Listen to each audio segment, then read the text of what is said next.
बिस्मिल्लाहिर्रहमानिर्रहीम। आप देख रहे हैं मेरा यूट्यूब चैनल और फेसबुक पे लीगल बात करेंगे। कमसन बगविया के मुकदमे के अंदर आजकल बच्ची की हवालगी का एक मामला है जो पेंडिंग जा रहा है। वालदैन की तरफ से ये क्लेम किया गया कि बच्ची ने हम अपनी कंसेंट दी कि मैं आप लोगों के साथ रहना चाहती हूँ, मैं अपने माँ बाप के घर जाना चाहती हूँ। उसके बाद बच्ची की इस कंसेंट की बुनियाद पर एक जो वहां पे खातून जज थी जो पहली मीटिंग के अंदर बैठी थी, उनकी रिपोर्ट भी पॉजिटिव आई जिसने वालदैन की कई बातों की तस्दीक की। उसके बाद एक ऑनरेबल जज जो विजिट पे जाते हैं, चूंकि जिन लोगों को अभी भी इस चीज के ऊपर तकलीफ है उनको शायद प्रोसीजर का नहीं पता, ये हर जगह होता है। जज साहब विजिट पे जाते हैं, जेलों के अंदर भी जजेस विजिट पर जाते हैं और उनको लोग अपने मसाइल बता सकते हैं। और बच्ची ने सिंपली उनको अपना मसला बताया जिसके ऊपर उन्होंने भी बच्ची से लिखत में वो मसला लिया, राइटिंग में वो चीज दी और आकर कंसर्न फोरम पर बता दी, जिसके बाद बहरहाल कार्रवाई कोई नहीं हुई। उसके बाद वालदैन ने अपनी एक दरखास्त गुजारी जिसके अंदर वालदैन ने बच्ची की हवालगी मांगी और उसके अंदर भी जज साहब ने चाइल्ड प्रोटेक्शन सेंटर से एक रिपोर्ट मांगी जो अभी तक डीसील नहीं हुई। लेकिन आप और हम सब लोग जानते हैं कि उस रिपोर्ट के अंदर क्या है, क्योंकि बच्ची ने जो रिपोर्ट के अंदर लिख के दिया है वो बच्ची जुबानी भी उस मुलाकात के बाद उसको लिखने के बाद अपने वालदैन को मुलाकात के अंदर बता चुकी है। क्योंकि वो जब बच्ची की रिपोर्ट आई थी उसके बाद वालदैन की जो 16 तारीख को मुलाकात हुई थी उसके अंदर बच्ची ने बताया था कि मैंने ये लिख दिया है, मेरी तरफ से ये कह दिया गया है, अब आप जाएं और अदालत से ऑर्डर लें और मुझे घर लेके जाएं। मैं शायद भाई आपसे अब ये सवाल करूंगा कि वालदैन ने दरखास्त देकर देख ली, चाइल्ड प्रोटेक्शन सेंटर के अंदर जो जज विजिट पे गए उनको बच्ची ने कह दिया, लेकिन एक और तरीकेकार भी है। वो तरीकेकार ये है कि बच्ची की तरफ से चाइल्ड प्रोटेक्शन सेंटर के अमले को कहा जाए, चाइल्ड प्रोटेक्शन सेंटर का अमला बाउंड है कि अपनी लीगल टीम के जरिए, सरकारी वकील के जरिए बच्ची का ये मौकफ अदालत के अंदर पहुंचाकर बच्ची को बच्ची की मर्जी से जो वो चाहती है इस वक्त कानून के मुताबिक बच्ची को उसकी मर्जी से कंफर्ट दिया जाए। क्या ऐसा मुमकिन नहीं है? क्या चाइल्ड प्रोटेक्शन सेंटर के अमले ने इस तरह की कोई चीज आपके सोर्सेज ने बताई है, क्योंकि वहां पर भी आपके लोग मौजूद हैं? सर, अगर हम दीगर चीजों पर जाने से पहले शायद आपकी नॉलेज में हो, लेकिन आपके सामने एक बड़ी चीज का मैं एक इंकशाफ करूं, एक चीज बताऊं आपको। जी जी। ये जो मुल्जमान असगर और गुलाम मुस्तफा जेल में थे, तो इनके वकील नहीं थे। आपको पता है कि शुरू में तो इनको कोई लिफ्ट ही नहीं करा रहा था। ये तो बाद में जब इनकी मामी और उसके बाद फिर इनके जो दूसरे मुल्जमान है वो पहुंचे तो इनकी मदद को, और उसके बाद फिर अब शायद हाथ का बना हुआ खाना वाना खिला रहे हैं। लेकिन जब ये इनको वकील करने का इनके पास कोई मौका नहीं था या इनके पास कोई मदद के लिए कोई नहीं था, तो पता है इनके केस की पैरवी कौन कर रहा था? इनकी दरखास्त जमानत की कौन दायर कर रहा था? चाइल्ड चाइल्ड प्रोटेक्शन या प्रोटेक्शन सेंटर की खातून वकील, जो दारुल अमान। Child protection centre shelter home की दारुल अमान की जो वकील ठीक हैं, है उन्होंने इनकी वकालत की थी। नीचे वाली जमानत जब खारिज हुई थी तो उन्हीं की हाजिरी लगी थी। सर, अब अंदाजा लगाएं कि हमारे जो इदारे हैं, महकमे हैं, उनसे आप क्या तवक्को कर सकते हैं? चाइल्ड प्रोटेक्शन या दारुल अमान जो है, वो तो ये बच्चियों खवातीन के लिए होता है। जो लावारिस हैं या जिनके केसेस चल रहे हैं, बेशुमार मसाइल हैं। ज़ाहिर है हर फैमिली में अलग-अलग मसाइल होते हैं। कोई अगवाकारियों को भी, घरेलू झगड़े और इस तरह की, तो खवातीन को दारुल अमान में रखा जाता है। तो उनका जो सेफ और सिक्योर जगह है वो दारुल अमान है। तो उनके जो लीगल टीम है, वो अपने डिपार्टमेंट को लीगल असिस्टेंस फराहम करती है, उनकी कानूनी मावनत फराहम करती है। लेकिन किसी मुल्ज़िम की तरफ जाते हुए आपने नहीं देखा होगा। लेकिन इस अच्छा केस जी। में आपने क्लिक किया होगा। जब आपने ये शुरू किया तो उस वक़्त मेरे दिमाग ने क्लिक किया कि जिब्रान नासिर साहब बारहा अदालत से रिक्वेस्ट करते रहे। ये मजिस्ट्रेट जो आफ्ताब अहमद बुगिया साहब थे, इनकी अदालत में ही वो पेश होती रहीं। जिब्रान नासिर साहब कहते रहे, यार ये क्या मज़ाक है? ये मुल्ज़मान हैं और उनका दारुल अमान के वकील का उनसे क्या ताल्लुक है? वो कैसे आके पैरवी कर सकती हैं? तो एक दिन हमने अदालत में ये भी देखा कि मुल्ज़मान को ज़मानत पर रिहा किया जाए, दारुल अमान के वकील आ जाते हैं, वकालतनामा जमा हो जाता है।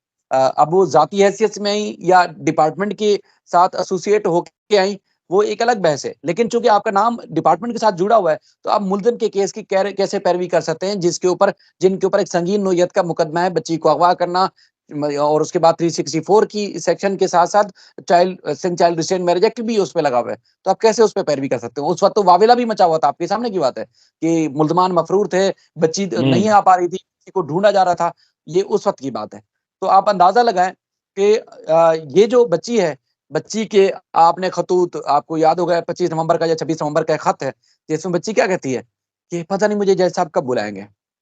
मतलब आप हम्म। खुद अंदाज़ा लगाएँ सर कि बच्ची क्या चाहती होगी जज साहब से, कि मतलब कोई मुझे कोई रोटी-शोटी पूछे, जज साहब कोई खाना-वाना खिलाएँ, कोई दवाई दें, क्या मतलब यही चीज़ है ना कि जज साहब मुझे बुलाएँगे, तो मैं जाके बयान दूँगी और मुझे माँ-बाप के पास जाना है।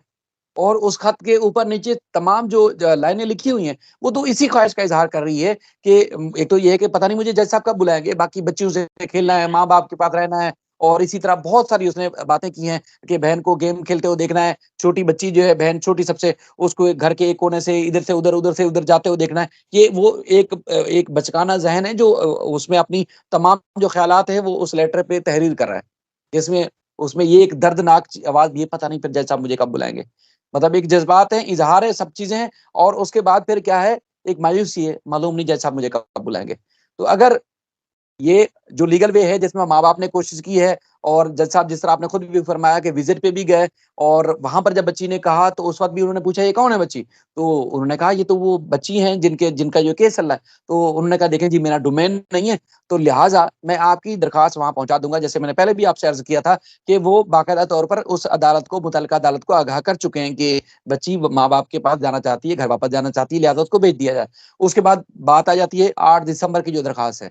8 दिसंबर को हुँ। माँ-बाप ने दरख़्वास्त दी और चूँकि जब दरख़्वास्त दी और ये सारा मामला क्लियर हो चुका था, शायद एक चीज़ हो सकता है कबल अज़ वक़्त बहुत सारे लोगों ने या हम सब ने रिपोर्ट शायद करना शुरू कर दिया तो मुल्ज़मान चौकन्ने हो गए कि उन्होंने रुकावट फिर जैसे आप कह फरमा रहे थे कि रुकावट उन्होंने डालना शुरू कर दी।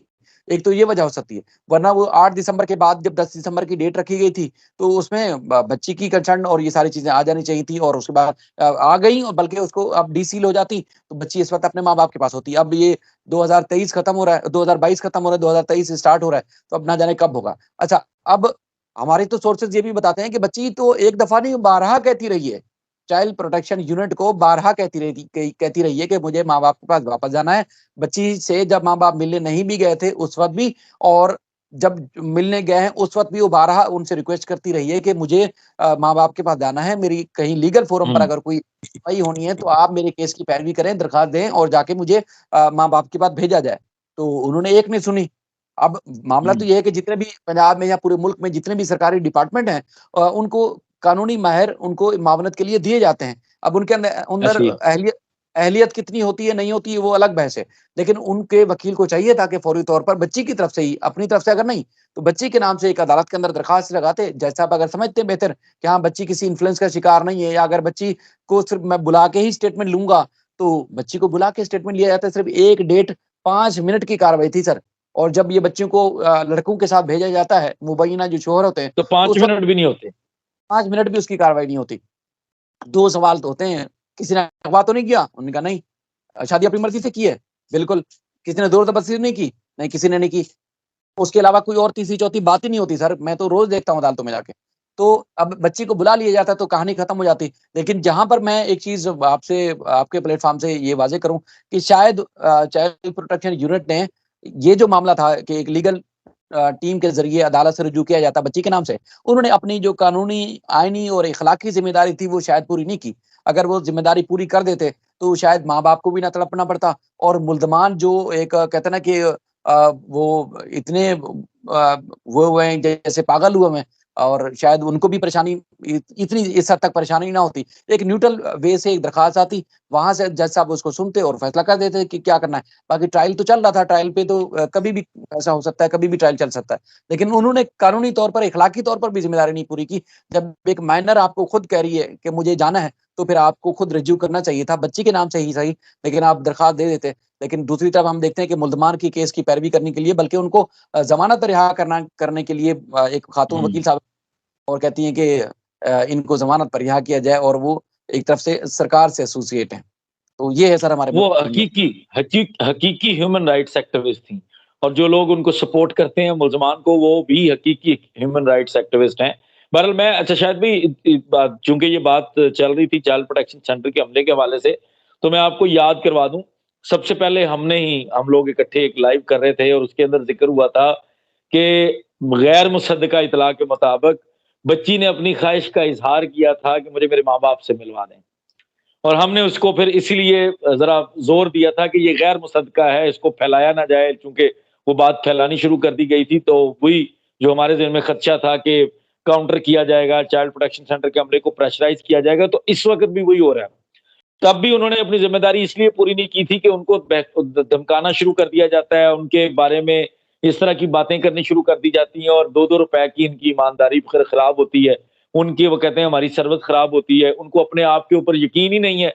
वो चाइल्ड प्रोटेक्शन सेंटर के अमले को अपनी ईमानदारी के ऊपर यकीन ही नहीं है, अपनी क्रेडिबिलिटी के ऊपर यकीन नहीं है और उनकी 2 रुपए की क्रेडिबिलिटी जो है वो मुतासर हो जाती है। इस चक्कर में फिर वो पीछे हट जाते हैं और जो जायज़ कानूनी काम है कि आप जाके एक सिंपल दरखास्त दिलवा कर उस बच्ची को, वो अगर वो अदालत का फैसला है, आपने थोड़ी ना करना है। बच्ची को अदालत मानती है बच्ची की तो मान ले, नहीं मानती तो ना माने, वो तो अदालत का काम है। आप अपनी जिम्मेदारी पूरी करें, बच्ची आपकी कस्टडी में है, अल्लाह ना करे बच्ची को कुछ हो जाए तो आप जिम्मेदार हैं। अगर बच्ची आपको कह रही है तो आप जाएं सिंपल और बच्ची की माने। लेकिन अनफॉर्चुनेटली ये अभी भी नहीं हो रहा और तब भी नहीं हुआ था जो हमने पहली दफा कोट किया था कि गैर मुसद्दका इत्तला के मुताबिक बच्ची बहुत अरसा पहले से अपने वालिदैन से मिलना चाहती थी और मेरा ख्याल है तब उसको सिर्फ 10-15 दिन या 20 दिन हुए थे चाइल्ड प्रोटेक्शन सेंटर के अंदर रखे हुए और वो फौरी तौर पर डिमांड कर रही थी कि मुझे मेरे माँ बाप से मिलवाएं। वो फौरी बिल्कुल। तौर पर उसकी ये डिमांड शुरू हो गई थी। इतना ज़रूर कहेंगे सर, आँखें खोलनी चाहिए हमारे इदारे वालों को, इदारे के जो लोग हैं मुख्तलिफ महकमे हैं, उनको आँखें खोलनी चाहिए और बिला तफ़रीक देखना चाहिए कि बेहतरी किसमें है। आपकी जो एक ज़िम्मेदारी दी गई है, आप उसकी तनख्वाह लेते हैं, आप ज़िम्मेदारी का मुज़ाहरा करें, आपको कल आपने भी मर जाना है, हमने सबने मर जाना है। तो अगर आपने ज़िम्मेदारी क पूरी नहीं की, तो खुदा को क्या जवाब ला के देंगे? सबको ज़िम्मेदारी पूरी करनी बिल्कुल चाहिए अपनी। बिल्कुल ऐसे।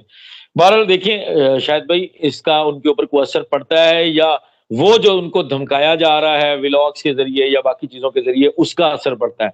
तो जो वो असर लेंगे उन्होंने हर किसी ने अपनी कब्र में खुद ही लेटना है और अपना हिसाब भी खुद ही देना है तो अल्लाह खैर करेगा।